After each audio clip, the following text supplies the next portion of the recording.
احباب تشریف رکھو، انشاءاللہ بعد میں ملاقات ہوئی گی۔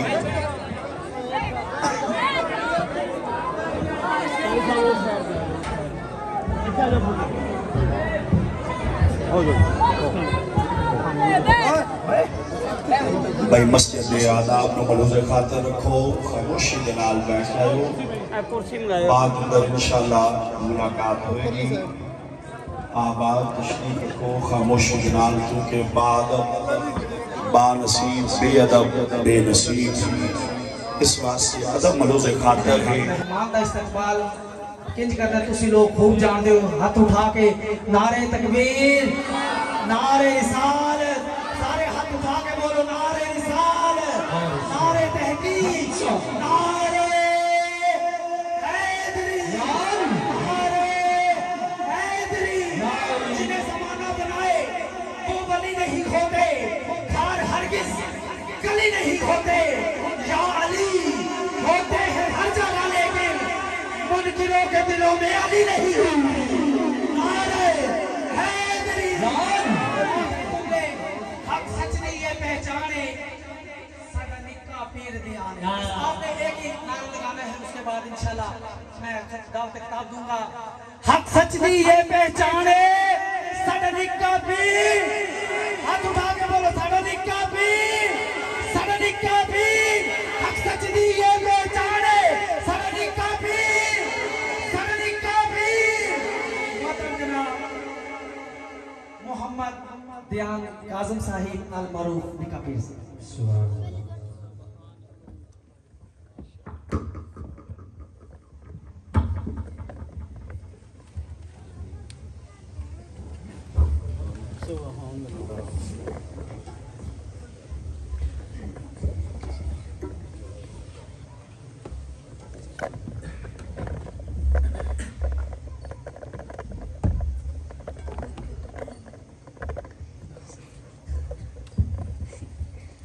نحمده ونصلي ونسلم على رسوله الكريم، أما بعد فأعوذ بالله من الشيطان الرجيم، بسم الله الرحمن الرحيم،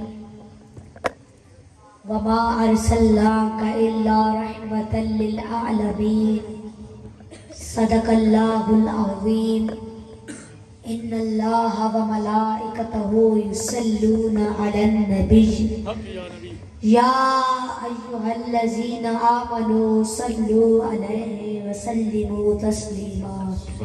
سارے مل کر پڑھو الصلاة والسلام علیک یا رسول اللہ، الصلاة والسلام علیک یا حبیب اللہ، الصلاة والسلام علیک یا نبی اللہ، وعلا آلک وصحابک یا نور اللہ۔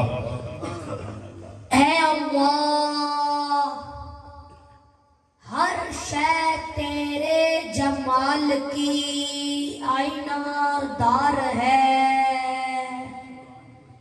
ہر شے پکارتی ہے کہ تو پروردگار ہے۔ اے اللہ آنکھ کی روشنی، دل کی آواز تو، تھا بھی تو، ہے بھی تو، ہوگا بھی تو۔ میرے بھائیوں اور بزرگوں السلام علیکم ورحمۃ اللہ وبرکاتہ۔ میرے بزرگوں ماشاءاللہ الحمدللہ آج کی یہ خوبصورت محفل میرے انکل مختار احمد نے سجائی، بہت خوشی ہوئی۔ اللہ پاک میرے انکل مختار کو ہمیشہ خوشحال و آباد رکھے، اور اللہ پاک میرے انکل مختار کی تمام مشکلات آسان فرمائے، اور بالخصوص میرے انکل مختار کے جو والدین اللہ پاک کو پیارے ہو چکے ہیں، اللہ پاک ان کو جنت میں اعلیٰ سے اعلیٰ مقام عطا فرمائے، اور اللہ پاک آپ سب کا اس محفل میں آنا اپنی بارگاہ میں قبول و منظور فرمائے۔ اور میرے بزرگوں خوش بخت اور خوش نصیب ہوتے ہیں وہ لوگ جن کو اللہ رب العزت ایسی اولاد عطا کرتا ہے کہ جو ان کے اس دنیا سے چلے جانے کے بعد بھی ان کی بخشش کے لیے، ان کے درجات بلند کرنے کے لیے اس طرح کی پاکیزہ محفل کا اہتمام کرتے رہتے ہیں۔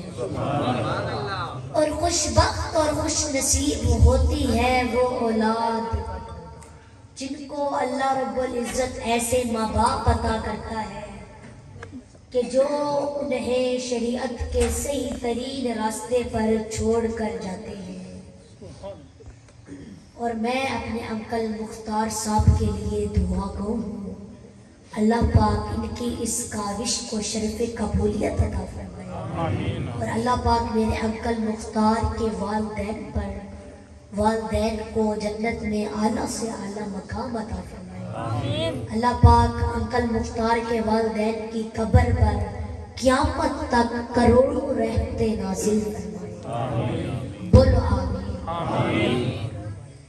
میرے بھائیوں، میرا خیال ہے کہ ساری زندگی بسر کرنے کے لیے یہ ایک ہی جملہ کافی ہوگا کہ اللہ رب العزت نے آپ کے اور میرے والدین کی عظمت کو قرآن کریم میں بیان فرمایا ہے۔ میرے بھائیوں، یہ بہت بڑا جملہ تھا جو میری نالائکی کی وجہ سے آپ تک نہیں پہنچا۔ میں اس کو دوبارہ دوہرا دیتا ہوں، اور اگر انہی الفاظوں سے میں خطاب ختم کر کے چلا بھی جاؤں تو یہی کافی ہوگا کہ اللہ رب العزت نے آپ کے اور میرے والدین کی عظمت کو قرآن کریم میں بیان فرمایا ہے۔ سبحان اللہ۔ میرے بھائیوں، مجھے لگ رہا ہے کہ میں آپ کو سمجھا نہیں سکا۔ اچھا، اب آپ شفقت کریں نا، 2 منٹ کے لیے اپنی ماں سامنے کریں، ذرا تصور میں لے آئے نا اپنی ماں۔ جی میرے تصور میں تو میری والدہ صاحب آ گئی ہے، میری آنکھیں کھلی ہیں پر میری آنکھیں کھلی ہیں پر میری والدہ وہ اس وقت میرے سامنے ہے۔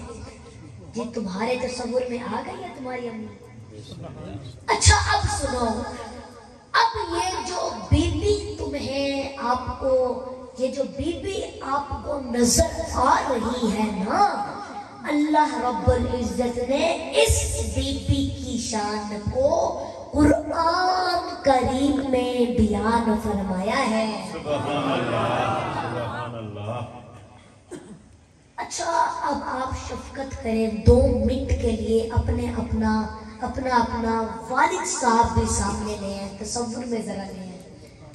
جی میرے تصور میں تو میرے والد صاحب آ گئے ہیں، اور ویسے بھی ماشاءاللہ میرے والد صاحب وہ اس وقت میرے سامنے بیٹھے ہیں۔ جی آپ کے تصور میں آ گئے ہیں۔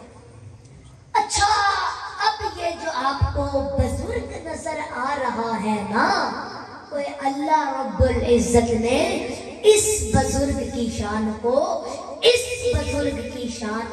قرآن کریم میں بیان فرمایا ہے۔ سبحان اللہ، اب سمجھ آئی ہے؟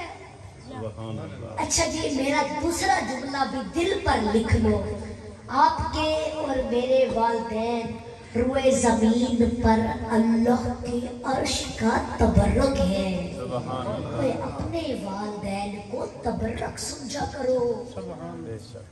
میرے بھائیوں یہ بھی بہت بڑا جملہ تھا، ضائع ہو گیا ہے، میں دوبارہ دوہرا دیتا ہوں۔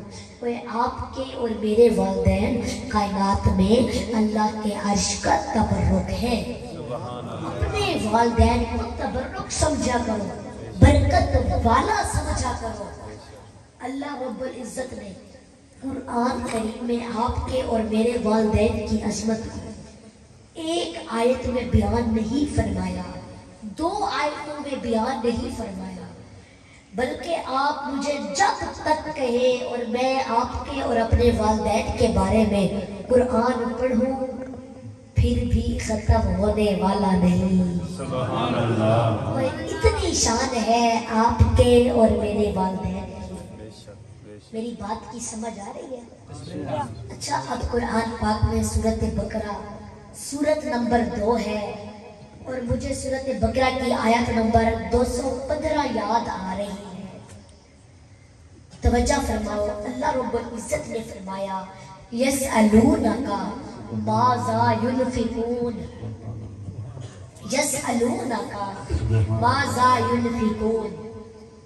میرے بزرگوں، یہ فقیروں والا ترجمہ ہے، انشاءاللہ آپ کو سمجھ آئے گی، اور میرا دل کر رہا ہے میں آیت دوبارہ پڑھ لوں۔ اللہ نے فرمایا یسألونک ماذا ينفقون، اے میرے محبوب محمد جی، کچھ مالدار بندے نا آپ کے ڈیرے پر آئے ہیں، اور وہ آ کر پوچھتے یہ ہیں کہ پیسہ خرچ کرنا ہے، کہاں کیا جائے، کہاں کیا جائے۔ لگتا ہے آپ کو سمجھ نہیں آئی، میں آیت دوبارہ پڑھنا چاہتا ہوں۔ اللہ نے فرمایا یسألونک ماذا ينفقون، اے میرے محبوب محمد جی، کچھ مالدار بندے نا آپ کے ڈیرے پر آئے ہیں، اور وہ آ کے پوچھتے یہ ہے کہ پیسہ خرچ کرنا ہے، کہاں کیا جائے۔ اب اللہ فرماتا ہے اے میرے محبوب انہیں میرا پیغام دے کہ اللہ فرماتا ہے کل ما انفقتم من خیر فللوالدین، اے میرے محبوب انہیں میرا پیغام دے کہ اللہ فرماتا ہے تم